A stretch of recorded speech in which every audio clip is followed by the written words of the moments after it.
प्रिय बच्चों, online classes के अंतर्गत आज हम लोग अयोध्या सिंह उपाध्याय हरिओद द्वारा रचित महाकाव्य प्रिय प्रवास के अंतर्गत पवन दूतिका शीर्षक का अध्ययन करेंगे।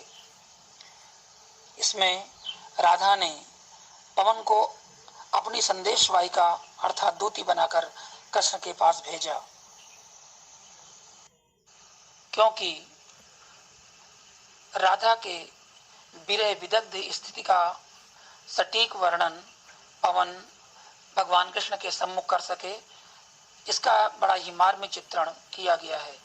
विभिन्न विधानों के माध्यम से राधा को आधुनिक नारी के रूप में चित्रित किया गया है। आइए इसका अवलोकन करें। बैठी खिन्ना एक दिवस वे गे में थी अकेली, आके आंसू द्रग युगल में थे धरा को भिगोते, आई धीरे इस सदन में पुष्प सदगंध को ले, प्रातः वाली सुपवन इसी काल वातायन उसे। इस मंदाक्रांता छंद में प्रिय बच्चों, एक दिन राधा अपने घर में अकेले बैठी हुई थी। उसकी आंखें आंसुओं से परिपूर्ण थीं और प्रातःकालीन वायु उसके दुख को और भी बढ़ा रही थी। तब राधा ने पवन से कहा, ए पवन, तू मुझे क्यों इस विरह में और अधिक व्यथित कर रही है। कठिन शब्दों को एक बार देखें। वातायनों, खिड़कियों से, झरोखों से, संतापों, दुखों से कलुषित दूषित करना। आइए बच्चों, एक बार पुनः संदर्भ लिखें, फिर प्रसंग, तत्पश्चात व्याख्या को देखते हैं। बैठी खिन्ना एक दिवस गेह में थी अकेली। एक दिन उदास राधा, दुखी राधा अपने घर में पूर्ण रूपेण अकेली बैठी हुई थी। आके आंसू द्रग युगल में थे धरा को भिगोते। उसकी आंखों से निरंतर अश्रु प्रवाह हो रहा था। सजल आंखें उसकी विरह व्यथा को और भी विदग्ध बना रही थी। इसी समय प्रातःकालीन सुगंधित वायु पवन झरोखों के माध्यम से उसके घर के अंदर प्रवेश करती है। आई धीरे इस सदन में पुष्प सदगंध को ले। पवन के प्रभाव से राधा का विरह, राधा का दुख और भी अधिक बढ़ जाता है। वह राधा को संबोधित करते हुए कहती है, हे प्रातःकालीन पवन। यहाँ पर संबोधन का चिन्ह रहेगा। हे प्रातःकालीन पवन, तू मुझे इस समय क्यों सता रही है? क्या तू भी काल की कठोरता से और अधिक दूषित हो गई है?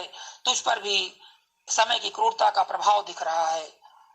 राधा अपने विरह को इस प्रकार से व्यक्त करती है और कहती है कि हे पवन, तू मुझे और अधिक न सता।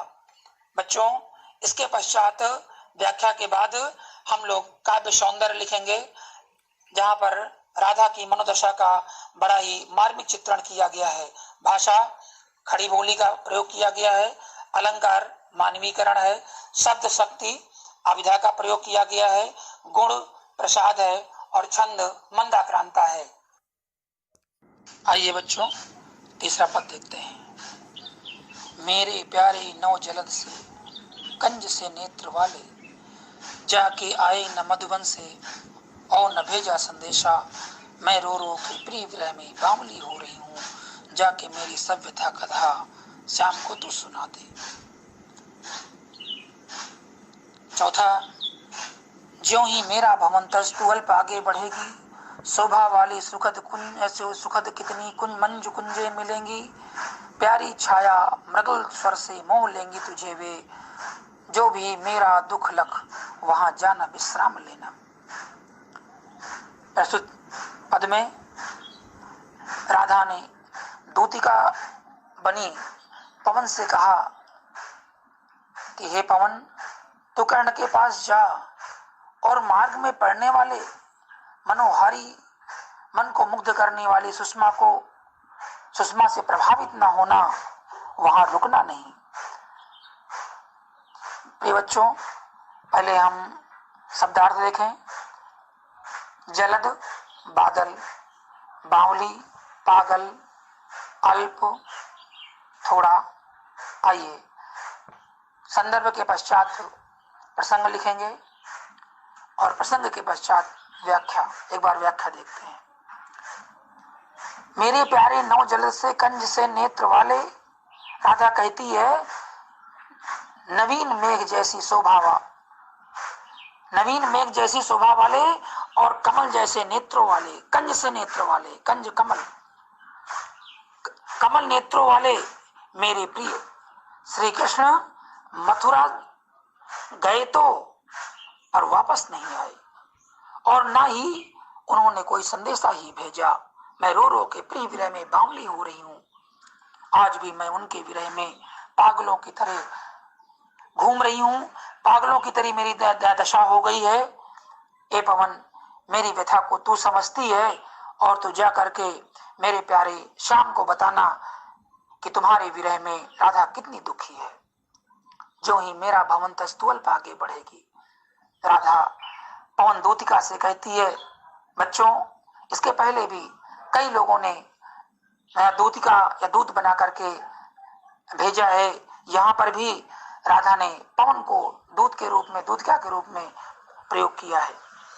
यही हरिऔध का काव्य है।